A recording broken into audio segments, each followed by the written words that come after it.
Double 61, salut, merci beaucoup d'accepter cette interview. C'est ta 5e qualification Worlds et là tu viens de terminer 4e aux EMEA. Comment est-ce que tu te sens vis-à-vis de cette performance? T'es tellement habitué à faire premier ou deuxième, est-ce que 4e c'est moyen? Comment ça se passe?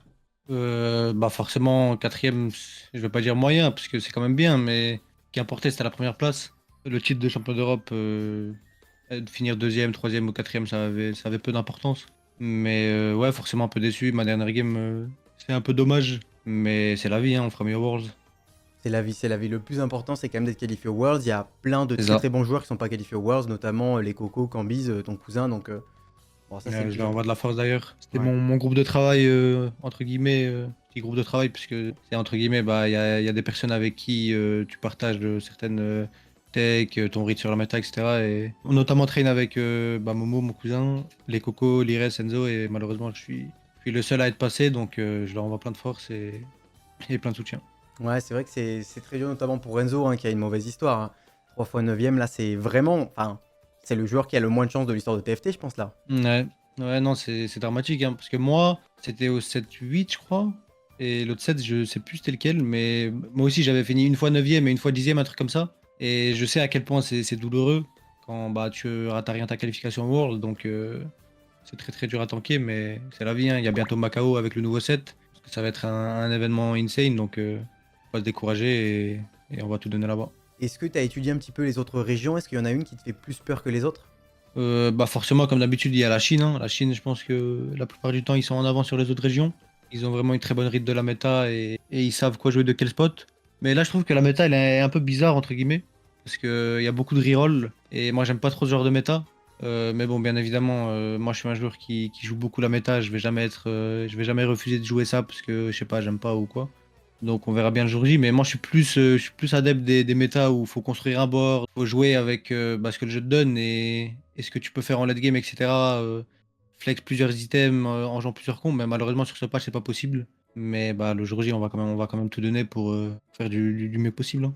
Oui, c'est vrai que tu es un joueur qui est connu pour ta créativité, tu t'adaptes beaucoup en early game, et les compos reroll, elles laissent quasiment pas de place à la créativité. Tu es obligé de jouer toujours le même perso, il n'y a pas de. C'est ça, c'est ça. En général, moi, mon avantage sur TFT, je le prends parce que je sais très vite passer d'un bon board à un autre bon board. Et bah, la plupart du temps sur TFT, quand bah, je sais pas, quelqu'un fait une transi, etc., il perd des rounds à ça et des fois ça peut faire la différence dans des grands lobbies. Bah là, malheureusement, quand tu joues une reroll, juste tu rolls en boucle et t'achètes des charmes, tu rolls en boucle, t'achètes tes persos. Si t'as les bonnes augmentes, bonne chance. Si tu les as pas, bah dommage pour toi et voilà quoi. Est-ce qu'il y a un joueur en particulier dans les Worlds qui te fait plus peur que les autres? Un joueur qui me fait plus peur, bah je trouve qu'il y a des très bons joueurs qualifiés à ces Worlds. Je pense notamment à Title et Juanmi. Je pense aussi à Wavy1, je le trouve très très fort, très créatif.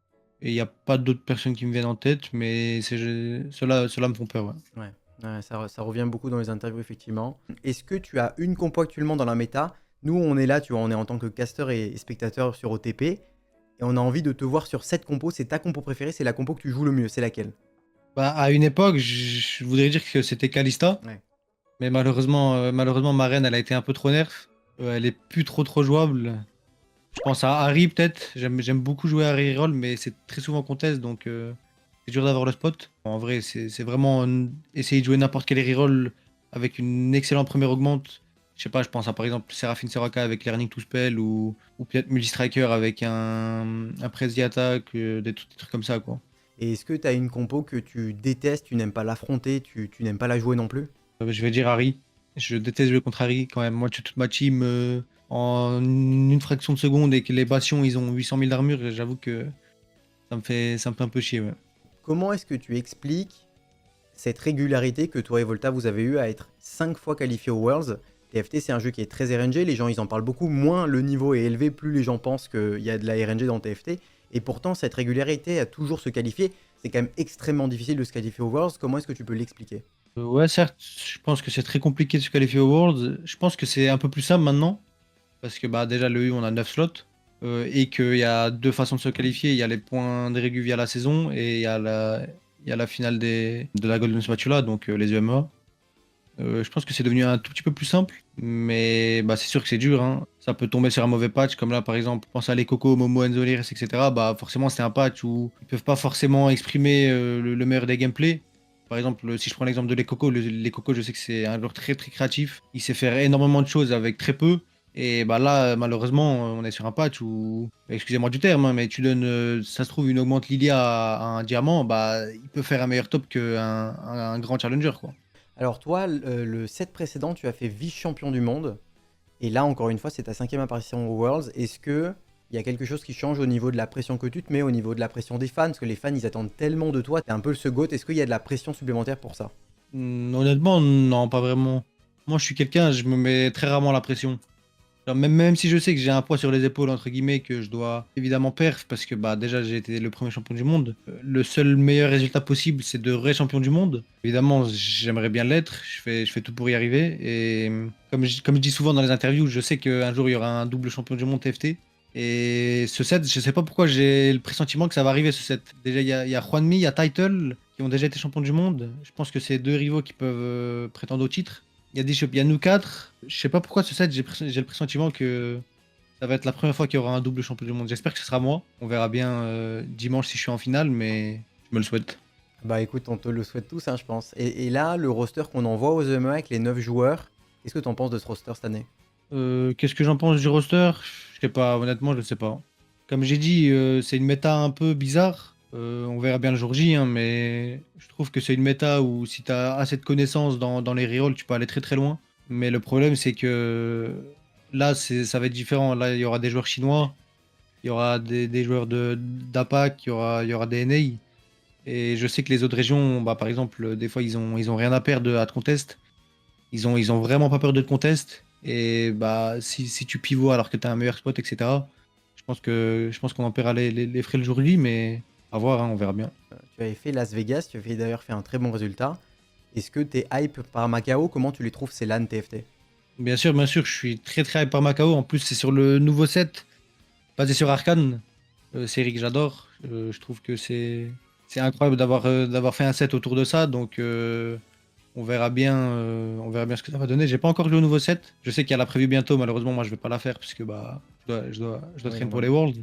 Mais ouais, franchement, je suis super hype par Macao. Je pense que ça va être exceptionnel. En plus, c'est en Chine, là où TFT est le plus populaire, là où il y a le plus haut niveau au monde, je pense. Donc, je pense que ça va être quelque chose. J'espère être en finale comme je l'étais à Las Vegas. Parce que bah, ça m'avait procuré des émotions de fou quand il y avait eu Lyonnais sur scène, etc. C'est des choses qu'on voit pas tous les jours sur TFT. Donc, j'espère que ça va se reproduire. Alors là, du coup, ben, côté francophone et même globalement en Europe, tu as vraiment beaucoup de fans. Est-ce que tu as un mot à leur dire à ces fans-là qui t'encouragent tous les jours, qui te suivent? Parce que pour la compétition, quand tu es dans une compétition, c'est pas pareil, hein, le nombre de fans, il double, il quadruple. Ça... Et puis surtout, il y a la cassée aussi derrière. Qu'est-ce que tu as envie de leur dire? Bah écoute, comme je leur dis toujours, merci d'être là. Sans eux, forcément, on serait pas là. Merci aux fans cassés, merci à tous ceux qui nous supportent. Et j'espère qu'ils nous soutiendront et je vais essayer de ramener le titre une deuxième fois à l'Europe. Trop trop cool. Bah écoute, ça fait trop plaisir parce que là, je t'interview, je vois que tu es hyper motivé, hyper focus. Là, tu vas décaler bientôt à Alicante, non? Tu vas aller jouer là-bas? Non, moi je joue de Paris, moi. Parce que le jour J, il y a le KCX. Il y a le KCX, événement que je voulais pas rater. Donc on a, avec un accord en commun avec Riot, je vais jouer depuis les locaux K-Corp. Et il y avait des conditions à remplir, on les a remplies. Mais moi je vais jouer de là-bas et le soir j'irai au KCX pour fêter l'événement annuel avec les fans K-Corp. Oh là là là là, ok. J'ai pas envie de curse, mais si tu fais une grosse perf et qu'ensuite il y a le KCX, c'est un truc de fou furieux quand même. Le KCX, c'est samedi, pardon, et la finale des Worlds, c'est dimanche. Donc c'est un peu bizarre, mais je pense que ça va quand même être bien, ouais. Incroyable, incroyable. Bah écoute, Double, merci beaucoup pour cette interview. Bonne chance aux Worlds, casse tout et on est tous Merci, avec toi. merci beaucoup, ça me fait plaisir.